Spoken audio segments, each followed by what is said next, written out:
নিজেদের অভিষেক আসরেই নতুন রূপকথার জন্ম দিল আফগানিস্তান। বাঁচা মরার লড়াইয়ে ইংল্যান্ডকে ৮ রানে হারিয়ে টিকিয়ে রাখল সেমিফাইনালের স্বপ্ন।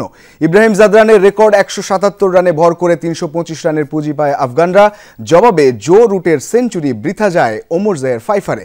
টানা ২ পরাজয়ে আসর থেকে বিদায় নিশ্চিত হল ইংলিশদের। চ্যাম্পিয়ন্স ট্রফির সেমিফাইনাল খেলবে আফগানিস্তান। সাবেক গ্রেটদের এমন দাবি যে ফ্লুক নয়, তার প্রমাণ রশিদ নবীরা দিলেন ইংলিশ বধের মাধ্যমে। ৮ রানের জয়ে লাহোরে নতুন রূপকথা লিখল আফগানরা, যে গল্পের নায়ক নিঃসন্দেহে ইব্রাহিম জাদরান। টস জিতে ব্যাট করতে নেমে আর্চারের পেস তোপে ৩৭ রানেই নেই টপ অর্ডারে ৩ ব্যাটার। সেই ধ্বংসস্তূপে যেন ফিনিক্স পাখি হয়ে উঠলেন ইব্রাহিম জাদরান। অধিনায়ক হাশমাতুল্লাহ শাহিদীকে নিয়ে প্রথম প্রতিরোধ। ৪০ রান করে শাহিদী ফিরলেও হাল ছাড়েননি জাদরান, তুলে নেন ক্যারিয়ারের ষষ্ঠ শতক।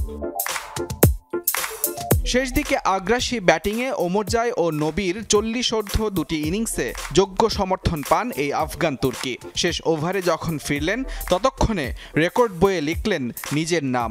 চ্যাম্পিয়ন্স ট্রফির ইতিহাসে ব্যক্তিগত সর্বোচ্চ ১৭৭ রান করে দলকে এনে দেন ৩২৫ রানের লড়াকু পুঁজি। জবাবে ফিল সল্ট ও জেমি স্মিথকে হারিয়ে শুরুটা ভালো হয়নি ইংলিশদের। আগের ম্যাচের সেঞ্চুরিয়ান বেন ডাকেটও ফেরেন ৩৮ রান করে। তবে ব্রুক বাটলারদের নিয়ে ছোট ছোট জুটিতে ইংলিশদের প্রতিরোধের নায়ক হওয়ার চেষ্টা জো রুটের। ক্যারিয়ারে ১৭তম সেঞ্চুরি তুলে ১২০ রান করে যখন ফিরলেন তখনও জয় থেকে ৩৯ রান দূরে দল। এরপর আর্চার ওভারটনের জুটিতে নাটকীয়তা হলেও ইংলিশদের শেষের লেজ গুটিয়ে দিয়ে আফগান রূপকথার পার্শ্বনায়ক শেষ পর্যন্ত আজমতুল্লাহ ওমরজাই। চ্যাম্পিয়ন্স ট্রফিতে নিজেদের প্রথম জয়ের সঙ্গে সেমিফাইনালের স্বপ্নও জিইয়ে রাখল আফগানিস্তান।